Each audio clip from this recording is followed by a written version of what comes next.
குபேரனை எப்படி வழிபட்டால் வீட்டில் செல்வம் பெருகிக் கொண்டே இருக்கும்?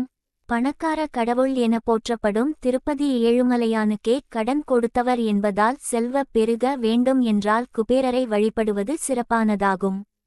கையில் பண மூட்டையுடனும் நகைகளுடனும் இருக்கும் குபேரரை வழிபட்டால் செல்வம் பெருகும் என்பது அனைவரும் அறிந்தது தான். ஆனால் குபேரரை எவ்வாறு வழிபட்டால் வற்றாமல் வீட்டில் செல்வம் பெருகிக் கொண்டே இருக்கும்? மகாலட்சுமியின் அருளால் வீட்டில் பணக் கஷ்டம் என்பது எப்போதும். செல்வத்தின் அதிபதியாக மகாலட்சுமி தேவியையே குறிப்பிடுகிறோம். செல்வத்தை வேண்டி மகாலட்சுமியை வணங்கும் போது அவருடைய பரிபூரண அருளை பெற்ற குபேரனையும் வழிபடுவதால் நமக்கு இரட்டிப்பு பலன் கிடைக்கும் என்பது நம்பிக்கை.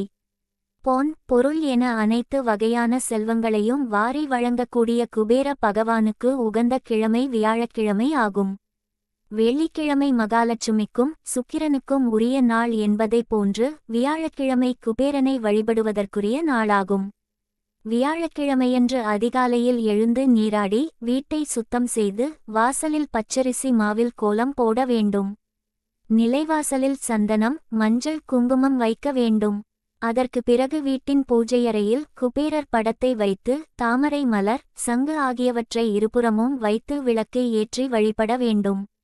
நெல்லி மரத்தில் மகாலட்சுமி வாசம் செய்வதாக ஐதீகம் உள்ளதால் குபேர பூஜையின் பொழுது கட்டாயம் நெல்லிக்கனியை வைத்து வழிபட வேண்டும்.